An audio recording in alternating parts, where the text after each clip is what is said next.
Welcome back, everyone.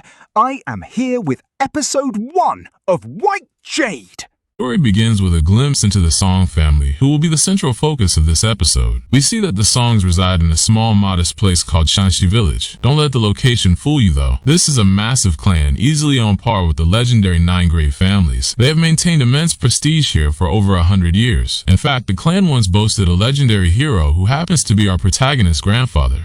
Right now, we see Master Song Bojong, the current patriarch of the family. He is out in the courtyard training the younger generation, and the children of the Song family are diligently practicing their moves in Shanxi. The Song family is incredibly prominent and powerful of the 3 major clans in the region. The Song name holds a terrifying amount of weight. As Master Song Bojong stands before them directing the training, it's clear that this family has no shortage of martial masters. Every single rising star and disciple among them is a phenomenal swordsman. That isn't what worries the patriarch. No, Master Bojong has one specific problem weighing heavily on his mind, a constant source of frustration: his second son. He has 2 sons. The elder son is already an exceptional martial master, but his second son, Song Bak, is absolutely hopeless when it comes to cultivation and swordsmanship. Granted, the boy is only 7 years old. As Little Bak tries to practice, his father walks up to him completely exasperated. "What on earth have you been eating?" he yells. "You still can't get it right. How many times do I have to tell you? You can't even stand in a proper stance." Overwhelmed, the little boy bursts into tears. Dad, I can't do this anymore. How am I supposed to keep up with them? Everyone else is older than me, and I just can't get it right." His father fires back angrily. "What kind of nonsense is that? You are a child of the Song family. The Song family is a lineage of martial masters. Have you forgotten the legendary deeds of your grandfather? You must do this." Seeing this play out, the other disciples, whispering among themselves, begin to feel bad for the boy. They think the patriarch is being far too harsh. After all, the kid is only 7. Putting that much pressure on a 7-year-old just doesn't seem right. But then one of them points out, "Hey, look over there instead. Look at Song Jong. Look how flawlessly he's practicing." Even though Song Jong is only 3 years older than his little brother, he has already completely mastered the family's signature sword techniques. Every time he swings his blade, you can feel the raw power of a true martial master in the making. Another disciple chimes in: "At such a young age, that boy has already mastered the Song family's 4 emblems art mark. My words, it won't be long before he masters the 3 classics military tactics as well. Once he does, he'll be performing our ultimate techniques just as brilliantly as his father. He is absolutely perfect to become the next patriarch. With just a few more years of hard work, he'll easily become the family successor and take his father's place." He sighs, looking back at the younger brother. But look at the second son. Poor thing can't even lift his sword properly. Hopefully in a few years, he'll start taking things seriously too. Suddenly, another disciple murmurs warningly, "Hey, if the patriarch keeps screaming at the second son like that, you know who's gonna show up, right? Even the patriarch won't survive her wrath." Meanwhile, poor little Bak is trembling in fear as his father continues to roar at him in a furious rage. "Fix your stance right now and stop crying. Do exactly as I say." Just then, a sharp, commanding voice cuts through the courtyard from behind. A lady steps out and snaps, "That is enough. What do you think you are doing?" The moment the patriarch turns around and sees her, his anger completely vanishes. She is glaring at him with pure fury, and just like that, the mighty patriarch freezes in his tracks, terrified. Why is this powerful warrior suddenly shaking in his boots? Simple, the ultimate power of a wife. Her glare is so intense that the patriarch literally takes a step back, thoroughly intimidated. Seizing the moment, little Bak runs as fast as his legs can carry him and buries his face in his mother's robe, sobbing.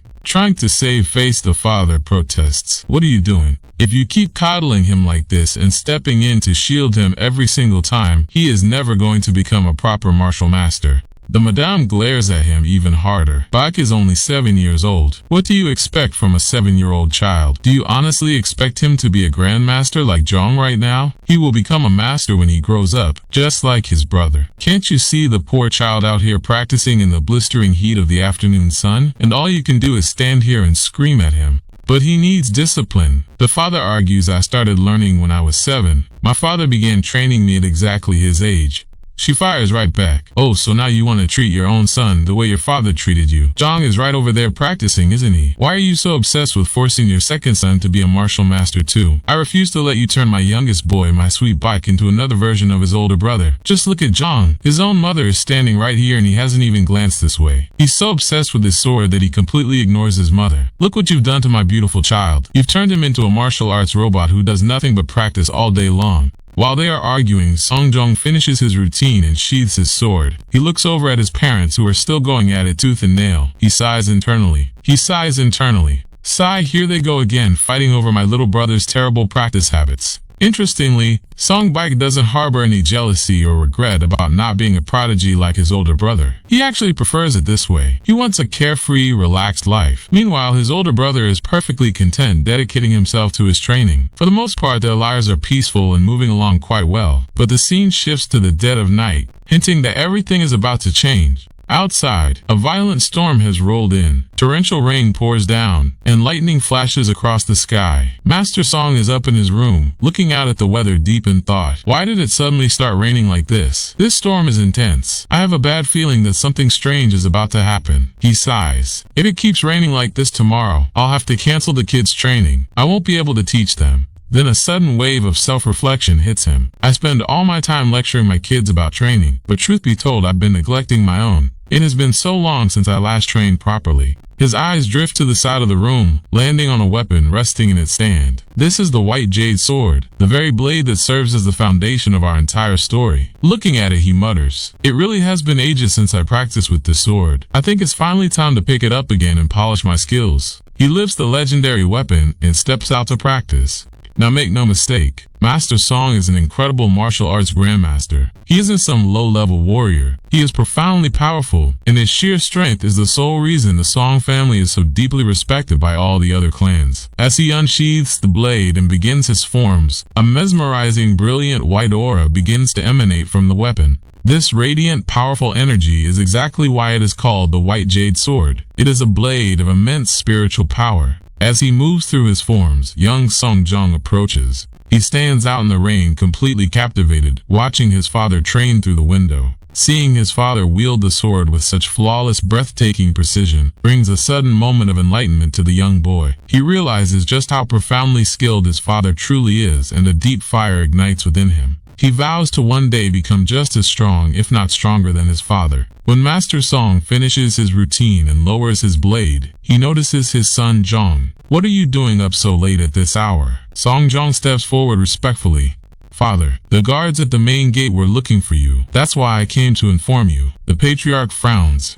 "Why would the guards be looking for me in the middle of the night?" "Well," Jong explains, "an old woman has arrived at the front gate. She's completely drenched and is begging for a place to shelter from the storm tonight. She wants permission to come inside, so the guards wanted to get your approval first." Master Song's suspicion grows. An old woman. Why would an old woman show up here so late at night? What business could she possibly have out in a storm like this? "I don't know," Father Jong replies honestly, "but she clearly looks like she's in desperate need of help, which is why she came to our doors. Are you going to let her in?" "Personally, I don't think it's a good idea to just let a stranger inside. We can't afford to trust blindly." His father nods. "I will go down to the gates myself and assess the situation. If she genuinely needs shelter and poses no threat, I will grant her entry." With that, Master Song turns to head toward the main gates, but right before he steps out, he stops and looks back at his eldest son Jong. "Tell me something. You were watching me practice just now. What did you think? How did my technique look to you?" He asks this question because he wants to know just how much his son truly understands about the high-level concepts of cultivation and martial arts. But who is this mysterious old woman waiting at the gates in the pouring rain? Her arrival is about to alter the destiny of the Song family forever.